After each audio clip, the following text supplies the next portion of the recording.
One of the challenges of being an esotericist, mystic, sorcerer, or whatever in a modern Western context is the landscape of magic we apparently have no rights to access as post-colonial imperialists. If you're not interested in the derivatives of Abrahamic-based spirituality or Hermeticism or Wicca, then you're only left with a minefield of potentially appropriative practices that may earn you condemnation among the leftist witchy crowd. This may be undeserved, but still, there it is. Of course, there is the other extreme as well, where people adopt a cultural heritage that is clearly not their own and give themselves titles and privileges they have no claim to. This is, of course, inappropriate and in very poor taste, but it begs the question, where is the line? How do Western magicians engage in magic in a non-imperialist fashion if the only magic they're supposed to do is derived from imperialists? These days, it's popular to pay lip service to indigenous wisdom, but any actual attempt to integrate that wisdom into your practice is typically considered appropriative. This presents non-traditional mystics, those who aren't drawn to Kabbalah, grimoires, Buddhism, etc., the popular currents, with something of a sticky situation.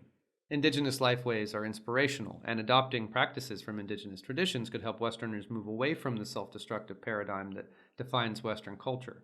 This would be an objectively positive change, but first bridges have to be built to allow Westerners to encounter indigenous wisdom in a way that they can appreciate and integrate into their own lives and their spiritual practices guilt-free. Author, healer, and spiritual educator Alberto Villoldo of the Four Winds Institute has spent over 30 years working with the medicine men and women of the Caro Indians of the Andes and the Amazon, serving as a bridge between their indigenous wisdom and Western society. As part of his journey, he created a system of spiritual development and energy medicine inspired by their traditions, and teaches it to Westerners who want to embrace ancient wisdom authentically, but without appropriating the culture of the original wisdom keepers themselves.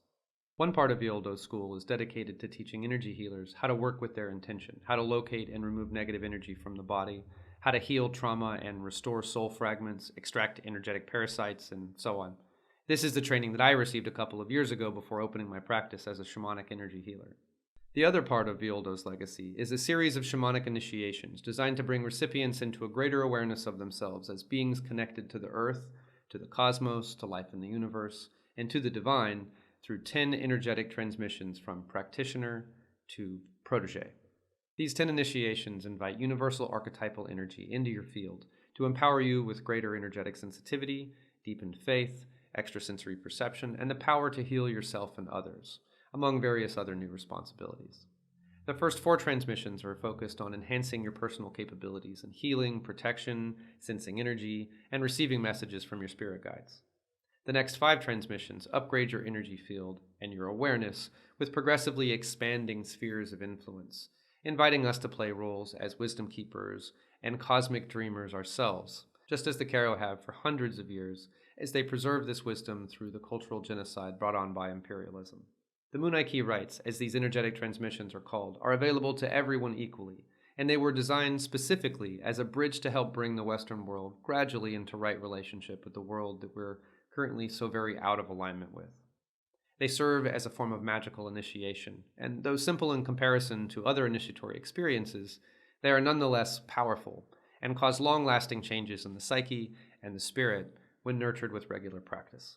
The neo-shamanic origin of the Munay Rites is part of their charm and power because the cosmology is simple and universally compatible with other spiritual currents. Its simplicity is an advantage because it makes the rites accessible to magical, new age, woo, etc. audiences equally, and without any discomfort or threat of appropriation. In this episode, I'm going to introduce the Munay Rites of the Andean Caro people, explain their history and origins, how they came to be passed on to the people of the West, and give an overview of each of the 10 individual rites, plus share our own experiences, my wife and I, as both recipients and practitioners of the Munay Rites. Stay tuned for episode 23 in just a moment.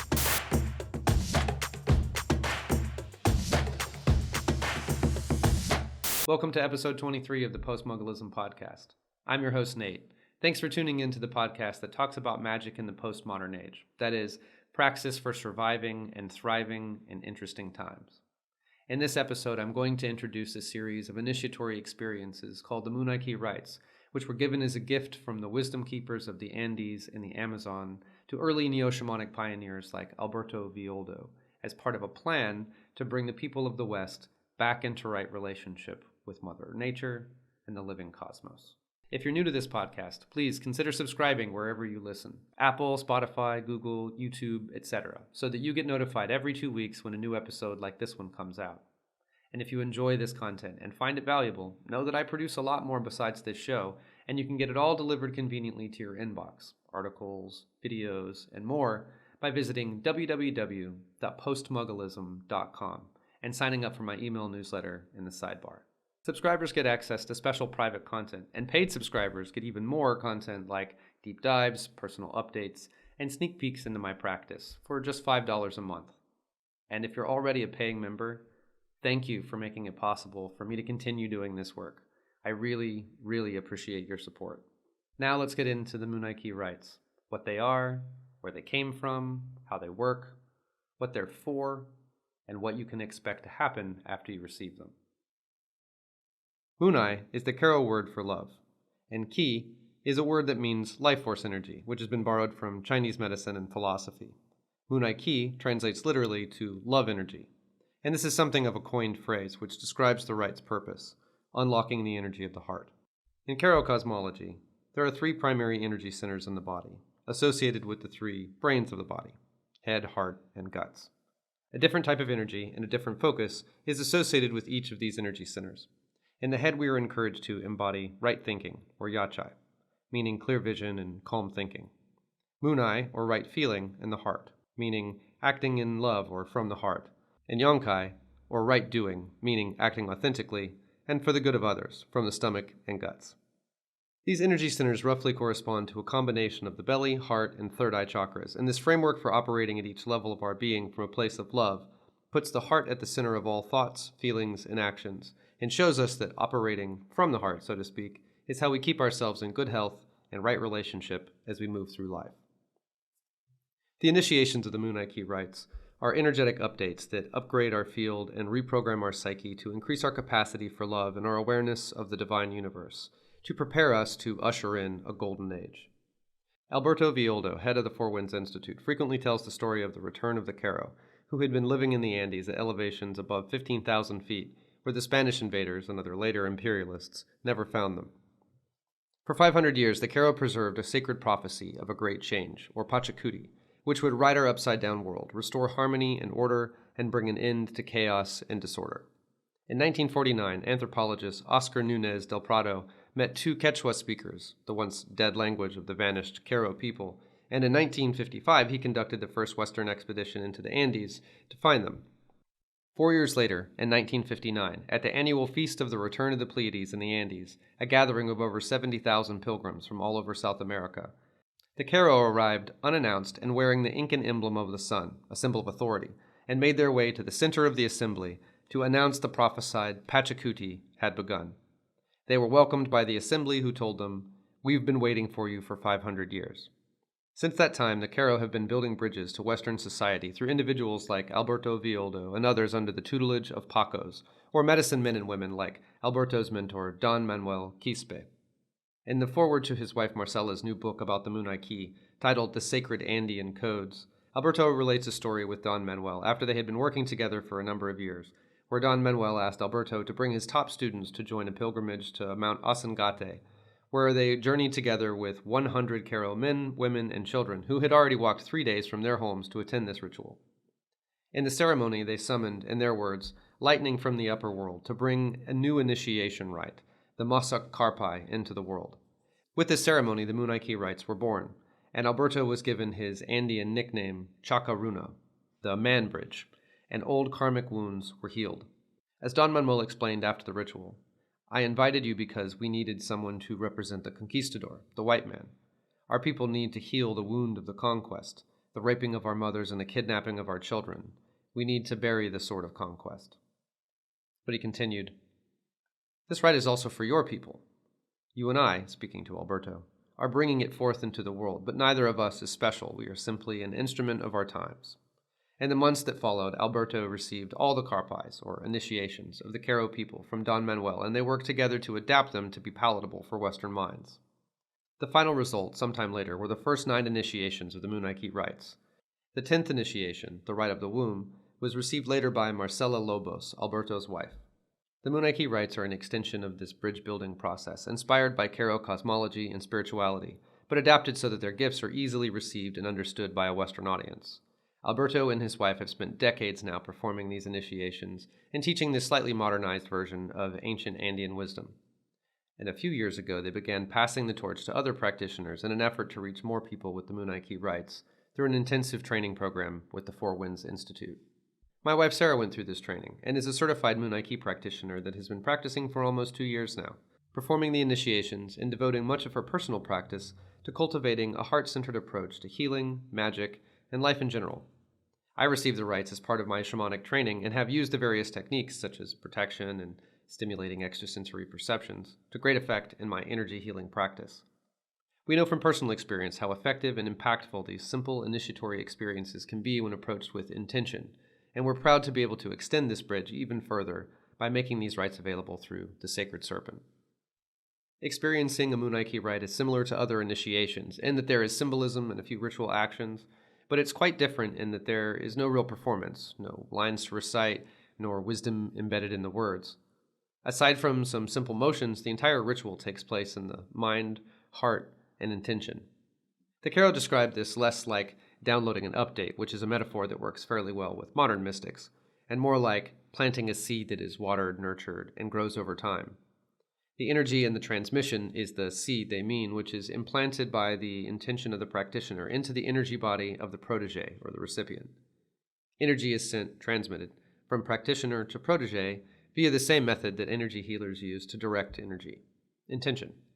The practitioner visualizes the ritual they are performing in their mind's eye and applies their willpower and focus to manifest that intent in the protege's energy field. The result is that seeds are planted into the appropriate chakras of the protege, and when given love, attention, and energy to feed on, these seeds will sprout and grow, and various new faculties and increased depth of perception will emerge as a result. As I mentioned, the individual rites of the Munay were reconstituted from their original Karo form to better integrate with the Western framework of mind, and were then taught by the Four Winds Institute and passed on to wider and wider circles of spiritual seekers and healers. Over the years, this evolved from a practice that was adjacent to the energy healing and shamanic practices taught by the Four Winds into its own corpus of courses and experiences and a worldwide community of practitioners, many of whom are now able to pass on the rites on their own. The energy is transmitted from practitioner to protege, and sometimes the protege feels drawn to learn how to pass on the rites themselves. In this manner, the Munay has grown over the last 30 years from the energetic seed planted in the 1990s by Alberto and Don Manuel, and it has also expanded during that time with the introduction of the 10th rite, the rite of the womb. That is to say, the rites have grown experientially and rhizomatically through connections in the network of relationships that describes the informal movement of people seeking spiritual and physical reconnection with the earth and each other. From person to person it travels, like the antithesis to Wetiko, a First Nations concept that describes a mind virus, inoculating us against the dangers of our short-sighted and self-destructive ways. In this way, Sarah and I have benefited from the Munay rites ourselves, and we share it with others like passing a flame from candle to candle. Each of the rites is an individual initiation, and in some cases a technique as well, but they all work together to cause a holistic shift in perception and awareness that adds up to a larger meta-initiation, if you will.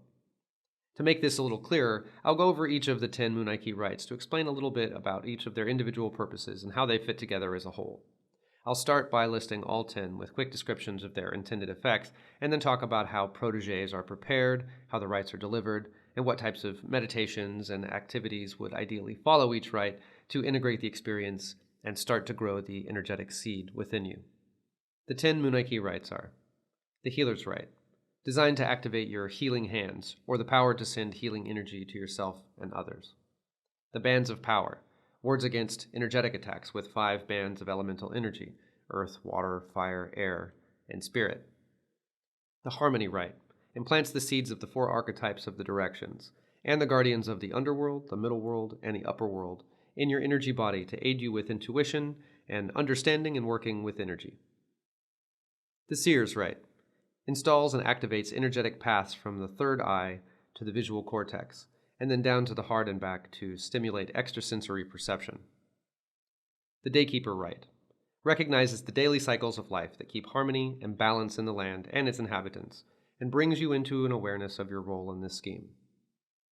The Wisdom Keeper Rite extends the Daykeeper role by connecting to the spirit of the Apus, the mountains, which are sacred to the Andean people and represent the heights of earthly wisdom. The Earthkeeper Rite recognizes the earth as one big organism with many composite systems and connects you with the spirit of Gaia or Pachamama, etc., to understand her evolving nature. The Starkeeper Rite prepares your energy body to evolve in the Great Awakening, this Patchacuti, into what Alberto calls the Homo Luminous, or luminous human, meaning a person whose energetic body has been fully activated. The Creator Rite introduces us to our infinite nature as part of the cosmos, the universe, God, etc., and instills in us the responsibility to steward creation and participate in its co-creation. And the Rite of the Womb connects you to the mysteries of the sacred feminine, which is a different experience for women and men. Women born with female reproductive characteristics receive a significant energetic cleansing of the womb and a purging of psychic trauma related to sexuality, reproduction, motherhood, and so on. Others receive this rite in support of female recipients and benefit from the recognition of the woman's role in the cycle of life. The rites are delivered, as I mentioned, with deceptively little feedback informing the recipient or protege, and all the rite's magic takes place in the mind and the intention of the practitioner performing the rite. Prior to the physical ceremony, however, the protege receives a detailed attunement, such as a guided meditation or something similar, to prepare their psyche and energy for this transmission. Then the rite is performed, which usually only takes a few minutes at most, with some simple motions, touching you or at least placing hands in your field on specific energy centers, and sending focused intentions. As the recipient or protege, you simply sit quietly in a receptive state and allow the transmission to take place. After the rite is complete, the practitioner guides the protege through a variety of activities designed to help them process and integrate the experience. This may involve a discussion, another guided meditation, or a creative activity to get them out of their thoughts and into their feelings. Then there is homework, meaning activities, meditations, thoughts to chew on, and so forth, designed to keep feeding the energetic seeds within you from each ritual and continuing to support your ongoing spiritual evolution.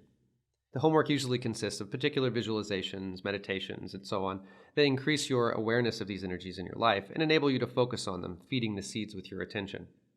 Practicing with the techniques provided by the first 4 rites, such as healing, warding, enhanced perception, and channeling messages from spirits of the directions, is also an important part of realizing the full nature of this initiation and putting it to work in your life.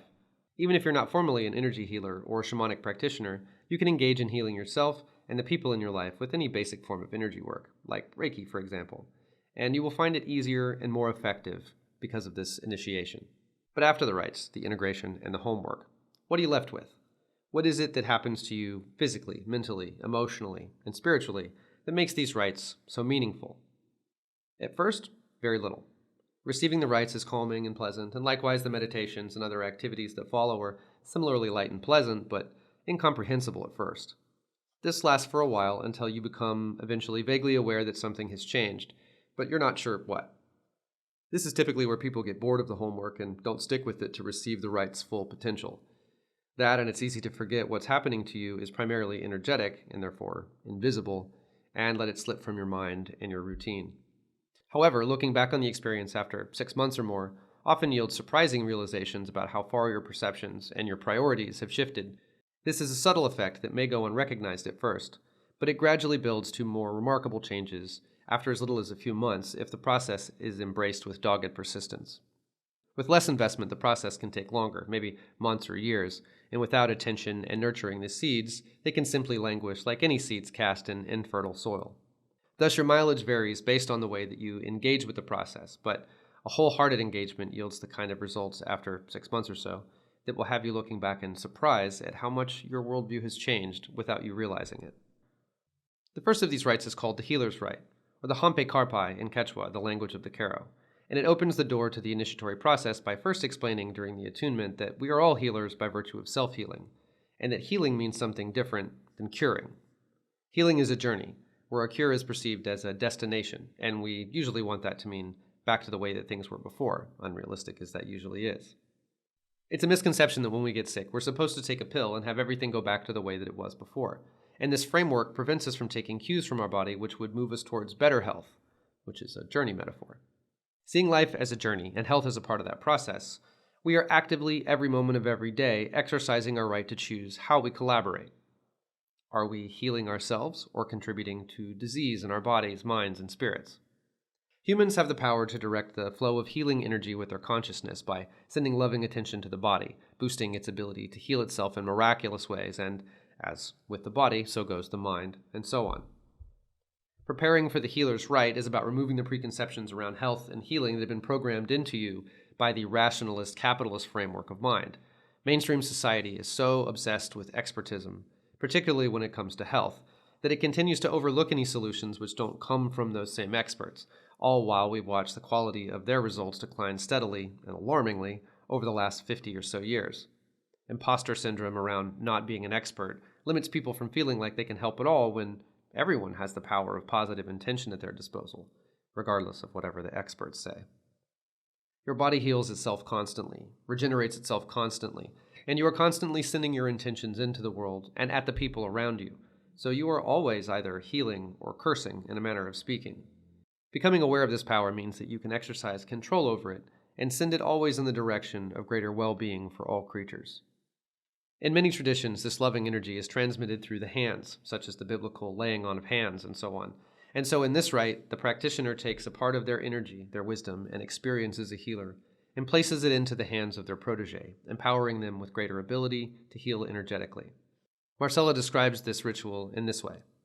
First, the person offering the initiation touches the head, heart, and belly of the initiate with a prayer to align those three centers with the wisdom of the heavens, mountains, and land, respectively. The hands are activated next, with the giver's intention to connect the protege with the lineage. After receiving the rite, we begin our paths as healers, which, as Marcella points out, doesn't necessarily mean that we do healing as much as we are healing and contributing to the healing of others. It's about taking responsibility for the healing or destructive energies we're sending out into the world and maintaining a practice of constantly adjusting ourselves so that we are contributing positively to the field. To integrate this new enhanced ability to heal with your hands, I cannot recommend a better activity than getting the Reiki 1 attunement so that you have a straightforward method for sending healing energy to practice. Doing so will grow the seed of the healer's rite. Also, participating in intention groups, like the ones organized by Lynn McTaggart, is another excellent way to nurture the energy of this initiation. The key in either case is regularly contributing energy to acts of healing. Once you begin working with energy regularly, it is very important to have a regular warding practice that protects you from energy transfer and from negative energies in the world at large, which you will gradually become more sensitive to through this process. Healing isn't always pretty, and that's true with physical healing, but it's also true with emotional healing. Emotional trauma is messy business, and it can cause people to lash out or to be codependent or to attempt to drag you down with their negativity or appear as many other negative manifestations. Even processing your own emotional baggage can leave you wiped, drag you down, and trigger those less than ideal aspects of your personality. The second Munay rite, the bands of power, or Chumpi Karpai, protects you from external energies and helps you clear the internal ones by surrounding you with 5 bands of light associated with the 5 elements: earth, water, fire, air, and spirit. The bands connect with 5 energy centers in the body: root, belly, heart, throat, and crown, and they reflect and transmute the energy that you encounter elementally. Fire consumes negative energy, water washes away fears and soothes anxiety, the earth stabilizes us and leaches away heavy energy, and so on. To prepare for this rite, you are led through a simple visualization of a seed being planted in the earth and protected by it, until it is nourished by water and receives the life-giving energy of the sun, and it starts to grow. It grows up, reaching its branches into the air, its leaves always listening to the wind, reacting to its currents, and its crown touching the heavens, connecting it with the realm of spirit. This demonstrates the roles that the elements play in our growth and wellness. From a practical standpoint, daily, or at least very regular upkeep of the bands is required. Once installed, you should send them energy by expanding them and contracting them and visualizing them orbiting you rapidly. This focus helps to empower them for your daily protection. The installation of the bands of power is probably the most complicated ceremony of all the Munay rites, involving the practitioner weaving strands of light around you like a harness, attaching them in the front and back of your body at each of these 5 energy centers, and then affixing them to your crown. It's customary to walk the recipient of the rite through their first visualization where they expand, rotate, and contract the bands one by one to activate them and then impress upon them the importance of keeping up these energetic wards with regular attention. I have also devised a simple prayer to the elements that can be recited while activating the bands, which serves as a nice focusing element to the ritual as well. Personally, I will not do energy work without having first performed my protective rite. Very early in my career as a healer, I got laid out by a session with a client because some of the toxic energy I was removing from him penetrated my field, and it took a couple of very unpleasant days to clear. Now I make sure my bands are always juiced up and working, so that I can transmute whatever energies come my way. In the Harmony Rite, or Aini Karpai, the energetic seeds of the 7 archetypes are implanted into you, one in each of your chakras: snake, jaguar, hummingbird, and eagle, the sacred animals of the Karo, and the lower 4 chakras, and then the guardians of the lower world, middle world, and upper world in the 3 chakras above the neck. The purpose of this rite is to provide us with spiritual guides that can help us focus our intuition and use it more fully to experience the levels of perception that are beyond personal perception and experience. These levels align with the archetypes and the 7 chakras. To prepare, we discuss the different layers of our awareness: physical, emotional, mental, and spiritual, and the 3 levels of reality: that which lies under the surface, the firmament or the current moment, and the future, or our destiny, if you like. How intuition can have a different flavor at each level of our perception, and how we can learn to sense truth beyond our physical senses and receive messages from spirit. The root chakra is implanted with the serpent, an ancient representation of the sacred feminine, and connected here to the element of earth. This is our connection to Mother Earth and our source of stability and nourishment. It connects us with physical intuition: eat this, not that; this is safe, that is dangerous, and so on. The jaguar is implanted into the belly chakra and rules the element of water as it hunts along the river. It's a big cat which walks between realms and is a keen tracker of things both seen and unseen. It connects us with emotional intuition, call it emotional intelligence and empathy. The solar plexus chakra is given the hummingbird and connects us with the element of fire. The great annual migration of the tiny birds and their preference for the sweetest nectar gives us insight into divine purpose, a mythic intuition to understand the story that's unfolding. The heart chakra receives the eagle, which is of the air element, and connects us to a higher perspective, to rise above our petty realities and see our stories playing out in the greater context of spirit. From here, the archetypes switch to the guardians of the lower, middle, and upper worlds: Huascar, Quetzalcoatl, and Patchacuti. Each of these characters are both ancient historical figures and mythological demigods, and represent different aspects of the psyche here as well. The underworld, ruled by Huascar, is the seat of our shadow, our fears, our karma, and our subconscious, but also a great deal of our fated power is revealed here. Huascar's seed is implanted in the throat chakra. The middle world, ruled by Quetzalcoatl, is the current moment in the flow of time. It is when we are in flow with the universe and can feel our way to just the right places at just the right times. Quetzalcoatl's seed is placed in the third eye chakra. The upper world, ruled by Patchacuti, is our ability to discern and influence the future and negotiate the right path forward. Patchacuti's seed is placed in our crown chakra to complete the rite. This is probably the most useful of the rites in a practical sense because it helps you establish direct contact with powerful spirit guides, which you can then communicate with to understand your body, emotions, psyche, and so on. The integration work is spending months meditating on each of the archetypes within you, walking with them in the world, through your body, and assessing the energies of others. Through this, you can cultivate an awareness of yourself at these different levels, which is a much healthier way to think of yourself as a constituency of different persons within your personhood, all with gifts for you and requirements of you as well. The Seer's Rite, or Karmic Karpai, finishes off the lower rites, which enhance your natural abilities and provide tools for working with energy, before moving on to a different sort of initiation for the last 6 rites. It's designed to activate your extrasensory perception, or rather to teach your 5 senses how to interpret data that doesn't come from the physical world. When you work with energy, giving or receiving it, it is often accompanied by inexplicable sensations and awareness that requires practice to turn into usable information. The Seer's Rite facilitates this by implanting new energetic pathways from your third eye to your visual cortex, and then to your heart chakra. There's much of the world that we don't perceive directly, and much of reality that we can't perceive with our senses, or even with the aid of scientific instruments. There are parts of the human experience which cannot be adequately measured, like love, for example, which are nonetheless real. Feelings have power. Thoughts and ideas have power too. They are real because they cause real changes to occur in physical reality when they are experienced strongly enough. This rite teaches you to see as much with your heart as with your eyes, to listen with your feelings, and sense with your intuition in ways you've most likely never allowed yourself to do before. Our beliefs and the material nature of reality, for example, can limit us from experiencing all that life has to offer, and we've all had an internal censor installed by the modern scientific regime that denies the reality of any experience which can't be rationally explained. So it's necessary to free ourselves of the expectation of proof before belief in order to unlock the full potential of our intuition. In the rite itself, the practitioner traces these new energetic paths in 3 sets of lines from the third eye, first over the crown to the occipital bone, then about a third down the skull on the left and right sides, and then again horizontally over the temples and around to the same spot behind the visual cortex. Then a set of lines is traced from the occipital bone around to the heart, like a necklace. Like the bands of protection, the seer's rite needs to be reinforced regularly by tracing the new energetic pathways and tapping as you go. This is performed in ceremony and with focused intention to open your awareness, little by little, day by day. In addition to this ritual practice, using your intuition is the best way to activate the gifts of the seer's rite. And remember, this rite unlocks new powers of interpretation in all the senses, not just sight.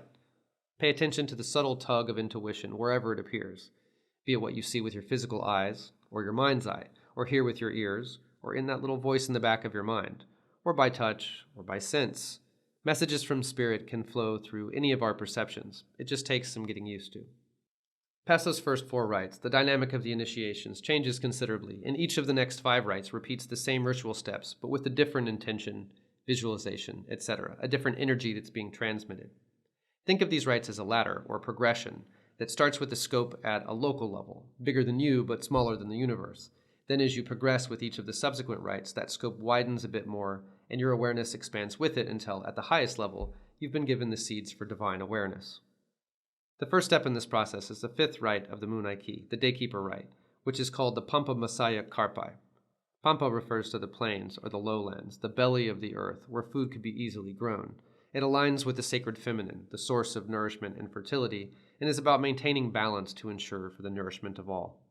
The Daykeeper keeps an altar for the community and puts their energy into the benefit of the collective. They take on the responsibility for making offerings to the land, to keep natural cycles, and just generally to live closer to the natural, terrestrial world. To prepare for this rite, we share stories of the natural world, its mysteries and wonders, and how to observe them with understanding, listening to its rhythms, and sensing the subtle connections between things.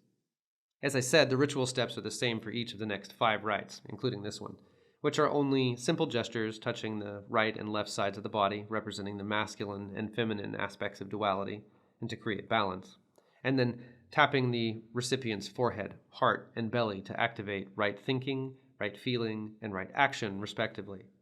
And then finally delivers the actual transmission by touching forehead to forehead while sending the energetic seed by intention.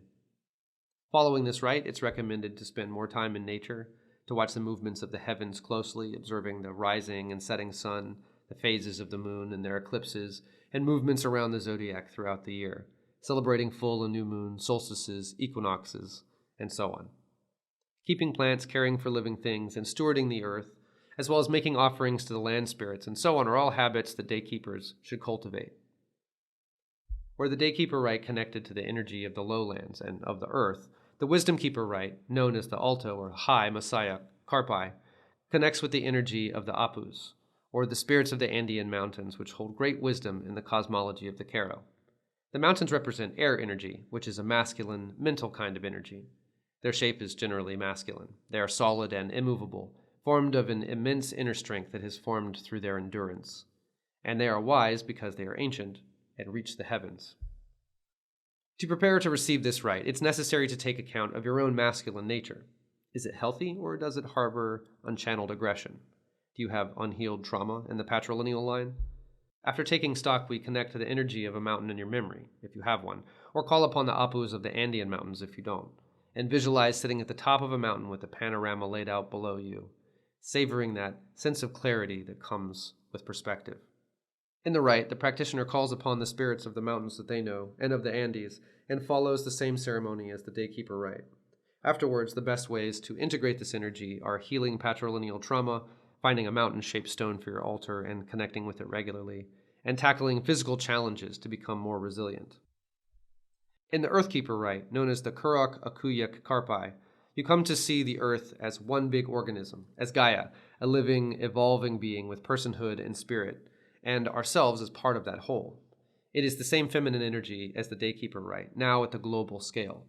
As an Earthkeeper, you are working directly with Pachamama to care for the collective, embodying the proverb, I am because we are, and not just on a human level, but as a collective planetary organism. This rite is about stepping out of the individual perspective and into responsibility for the collective, including the invisible world too. So tuning for this rite includes contemplating the Earth as the big blue ball from space, and the many miraculous global systems that maintain her health. After the rite, it's important to stay connected to Pachamama through prayers and offerings, and to spend time contemplating what makes Earth so special, and what special role she might play in the cosmos. The Starkeeper rite, or Masak Karpai, is the ritual I mentioned at the beginning of this episode, where Alberto's team represented the conquistadors in a ceremony to heal 500-year-old trauma between the indigenous people and their colonizers. It's a rite of cleansing the cultural karma of Western history. Not to say that it removes that stain, but that it plants a seed of awareness. It brings you into awareness, vaguely at first, and more over time, that you are participating in a Patchacuti, a time of great change and renewal, fated by the stars. In times as turbulent as these, it becomes more important, more vital to the human species, that as many of us as possible put our attention and our focus, our intention, on the future and our cosmic destiny, and on how to rise above our petty squabbles and evolve to meet the challenges before us. We come from the stars and look to the stars to understand our destiny. The Starkeeper rite plants a seed of understanding that time is different than we've been taught to think, and we can step outside of time and make changes to the field of the moment that echo into the future. Entanglement happens on a quantum, nonlinear basis, and what is happening now has happened before and will happen again. Patchacutis are just part of the cycles that power the cosmos, and that awareness helps put our role in this time into perspective. We are made of stardust, forged in the fires of stellar fission engines, from the same fires that birthed the gods. We are of the same stuff. Preparation for this rite is a meditation on our cosmic origin and how the gods might think of time. You imagine yourself 10,000 years in the future and 10,000 years in the past, not as you are now, but as whatever incarnation you were experiencing at the time. And you learn how to create a bubble of energy around yourself and to step out of time so that you can perform effective ritual. To integrate the experience after the rite, you need to spend time contemplating cosmic time and the possibilities, even probability, that you've lived many thousands of lives playing roles in cosmic dramas that are far too grand to comprehend. And you're encouraged to spend time looking at the stars and connecting to their energy, particularly with the Pleiades, which are sacred to the Karo. The last of the original 9 rites is the Creator rite, or Tianqi's Rites Karpai, and it represents the highest perspective that we can attain, divine perspective, that is, recognizing ourselves as an aspect of the Creator. This is a recognition of your infinite nature, and it imparts a responsibility for everything and the nearly limitless potential of your role as co-creator of reality. But it also helps us to stay humble and remember that it's not, I am the Creator, but I am one with the Creator, so that the immensity of this truth doesn't inspire delusion. In preparation, you're instructed to contemplate your sacred purpose, that is, what is trying to come into the world through you. And it's okay not to have an answer yet. The thought exercise is the point. After the ritual, it's useful to give yourself opportunities to be creative, to paint, write, etc., to create. Also, to make a list of things, experiences, outcomes, and so on that you want to bring into your life, to manifest. And to spend 10 minutes a day intending for, dreaming of, the future that you want to create. The final Munay rite was added years after the rest, received directly by Marcella rather than taught to Alberto by the Karo, and it balances the masculine energy of the Creator rite, creating as a generative or masculine energy, with one that is ultimately feminine, sacred, and essential to making the act of creation possible. For something to be born, a womb is necessary. So the 10th Munay rite is the rite of the womb, or the Kisma Karpai, which recognizes the cosmological role of women and mothers and clears physical, sexual, and reproductive trauma to help elevate the sacred feminine and bring the world back into balance. The rite works differently for men and women. For women, it focuses on healing trauma, and for men, it focuses on expanding awareness of the sacred feminine and teaching men how to balance their energies and provide support for the feminine aspect of life. Contemplating your experience with your mother, your matrilineal line, and what karma and trauma there is for you to process is the first step in preparing for this rite, followed by a recognition of the connection between the reproductive cycle and the lunar cycle, the stages of womanhood, maiden, mother, and crone, and how nature follows similar patterns. You are led to call upon your womb if you have one, or once did, to connect with it before the ritual, to send it love and appreciation and respect as part of the great cycle of life, symbolically if not physically. In the ritual, the woman who is performing the rite places both of her hands on her belly and says, "The womb is not a place to store fear and pain. The womb is to create and give birth to life." Then, while leaving one hand on her own belly, she places her free hand over on the womb of the person receiving the rite and repeats the same words. When performed in a group setting with multiple women receiving the rite, the recipient then repeats the same gesture for the next woman, and so on down the line. Men simply hold space in support of the women receiving the rite. The effects of this rite can be quite profound, and may take some time to manifest. There have been examples of women balancing hormones, relieving chronically bad period discomfort, and even healing tumors, but not all experiences need be this dramatic to be miraculous. In Sarah's case, the rite brought on months of working through issues with her mother, and her views on motherhood, which were affecting her creative potential and other personal concerns. Since this is a rite designed to dislodge old stuck energy and to detoxify the womb, regular energetic hygiene is strongly recommended after receiving the rite, so salt baths, ocean swims, and so on. In Mexico, there is a sweat lodge-style ritual called a temazcal, which is perfect for sweating out these toxins. And getting more in touch with your feminine side, whether you're a man or a woman. And for women, learning how to listen and how to dialogue with your womb, to anticipate and understand the biological changes that take place in a woman's body due to the miracle of her reproductive system.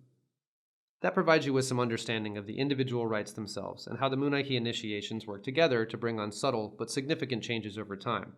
As I said before, personal experiences with the Munay vary in duration, depth, and intensity, but I believe this is mostly the result of how you engage with it in the first place, and potentially where you are in your journey of awakening. Still, there are some common themes which appear fairly consistently in the reports of people who receive the full set of initiations.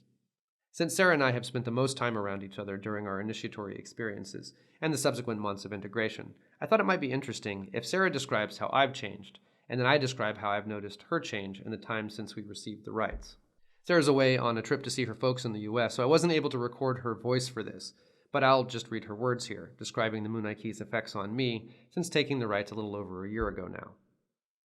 Since Nathan's initiations of the Munay coincided with his shamanic training, it's hard to distinguish between the two experiences. Fortunately, they are meant to work together and support each other. One of the most significant changes I have noticed is a sense of experiencing this life as a co-creator versus life happening to him.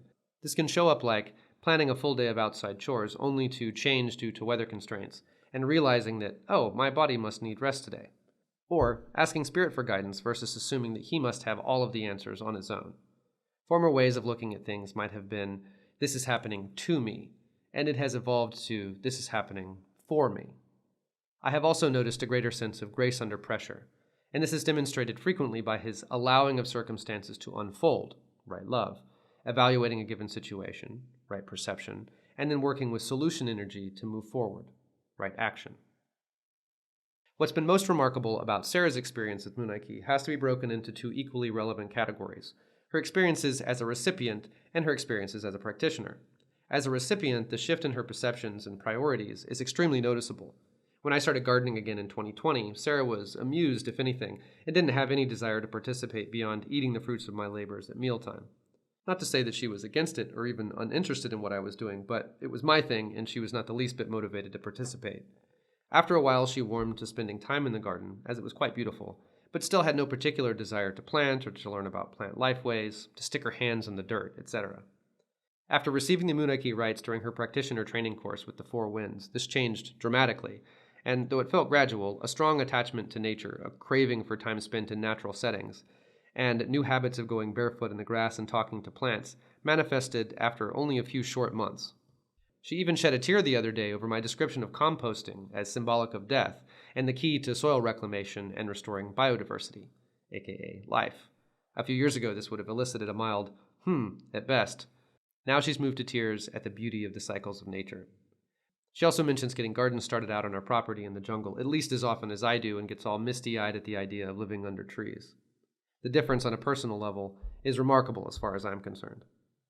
And as a practitioner, she's maintained a weekly practice session with her Munay classmates, and this has become a kind of women's circle with supportive and community aspects, as well as, of course, her relationships with various protégés who allowed her to practice providing the rites, attunements, and integration work have been learning experiences from which it's very obvious that Sarah feels called to provide this to people. Together, we're working on integrating various Munay rites into our events and hope to eventually provide the full set of initiations as part of a Munay dedicated retreat. Dreaming on those possibilities continues to give this project life for Sarah as she works on giving it shape as a curriculum. As you can probably tell, the experience was not identical for the two of us because we came into the initiations from very different places, and so we experienced the shift in very different ways. What's consistent between our experiences, though, is a greater sense of the importance of approaching life from a heart-centered place, which means choosing to lead with the heart, to listen with the heart, and to put heart into everything that we do unreservedly. It also means being gentle and understanding, tolerant, forgiving, and putting collective healing above individual satisfaction. These rites will awaken the parts of you which are currently dormant, to bring balance to energy and therefore also our thoughts, emotions, and the physical experience of living. Feeling peace in the body makes it so much easier to dispel anxiety in the mind, and so on. For a little over a year, Sarah's been practicing and delivering the rites to people in her area in a small online group she's a part of, and working on herself, nurturing those energetic seeds and so on, doing her own homework.